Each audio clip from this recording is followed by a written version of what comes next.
Well, the big question on many voters' minds in the state of Georgia is who is going to replace Brian Kemp as the current governor of Georgia. As we know, Brian Kemp, the incumbent Republican governor, is term limited in 2026 and is ineligible to run for a third term as Georgia's governor.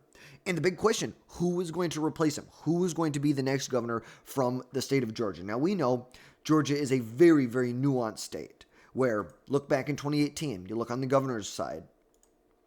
Back in 2018, Brian Kemp won a race over Stacey Abrams in 2018 by about 50,000 votes. He won by 1.5 points over the former minority leader of the House of Representatives in Georgia, Stacey Abrams. Very, very close victory. This was a toss-up race.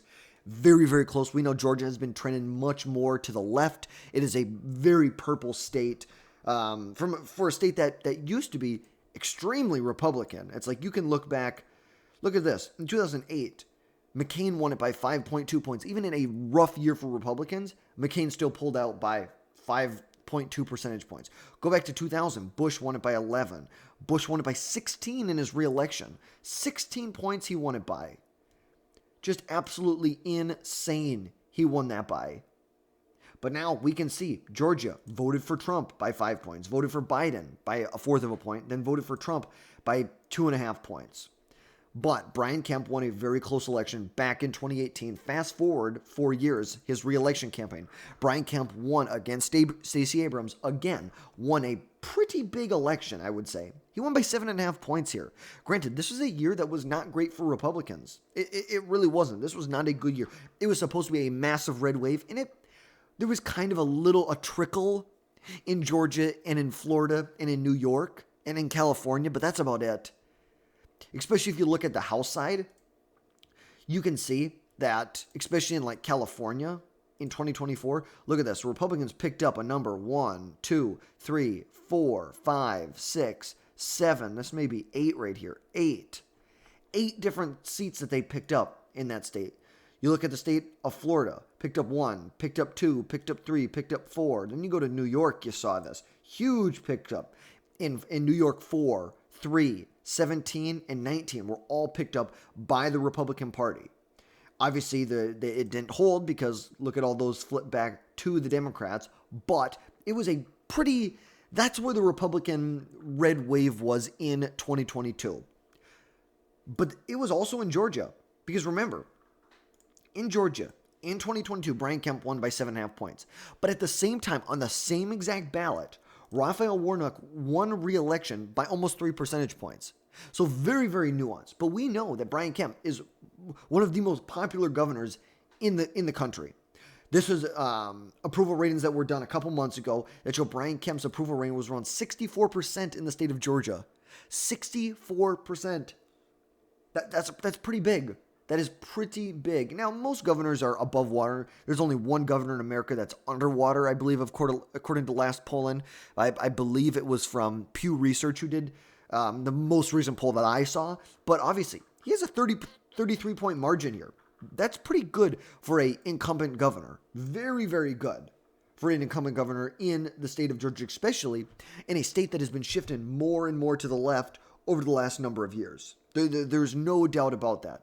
But on the Republican side, you have a number of candidates like Chris Carr, who he's the only declared candidate right now. He's been the Attorney General in the state of Georgia since 2016. He's been in Republican politics 4 years at this point. 4 years, for a decade at a minimum at this point. But you can see here, look at his electoral history here. You look in 2018, he actually outran Brian Kemp. He won by 100,000 votes when Kemp only won by about 50,000 votes. Fast forward to 2022, he actually ran behind Brian Kemp in this race. You look at this, 2022, Brian Kemp got about 2.111 million votes, while Christopher Carr got about 2.03, so little over 2 million votes that he got in this race. So definitely behind Brian Kemp, but still winning in a pretty decent margin of victory, considering the fact that Raphael Warnock won re-election by almost 3 percentage points against Herschel Walker in that race. So as of right now, Christopher Carr is the only declared candidate in this race.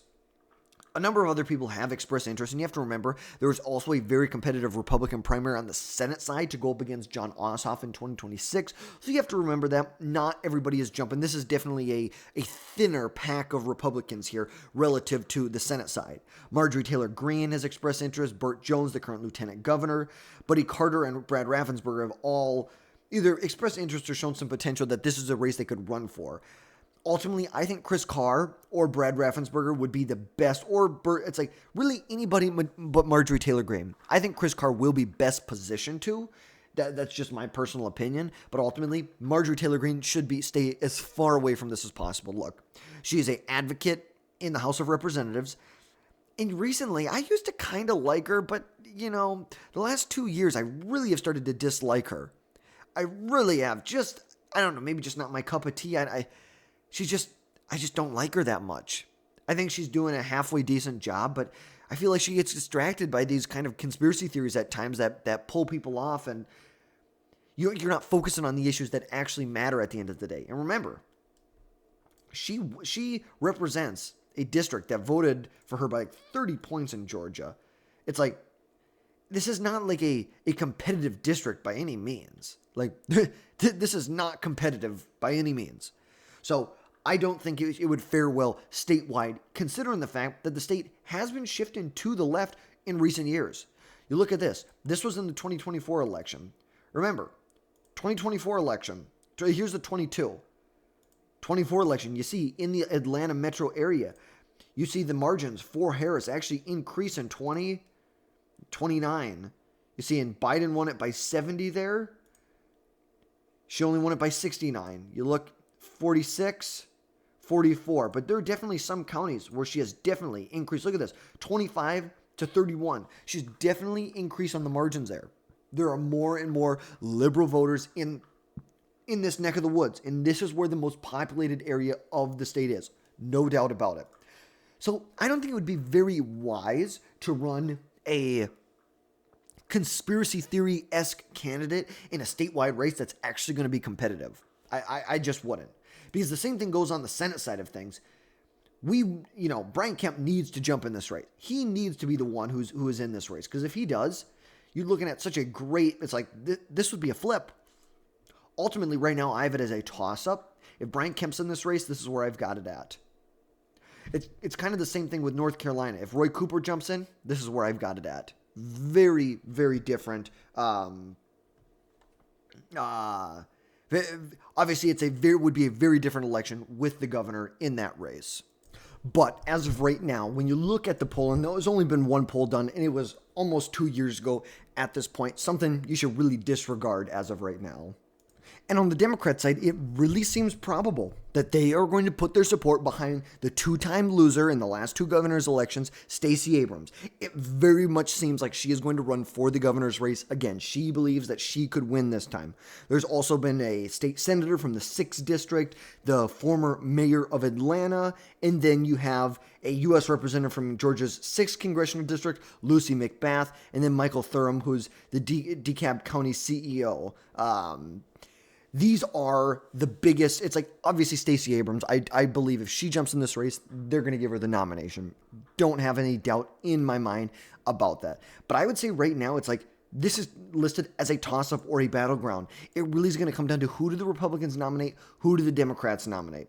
Obviously, it's going to be, I see the election looking a lot more like it looked in 2018. It's going to look a lot more like this map right here than it did, let's say, 2 years later in 2022 when it was a very different election.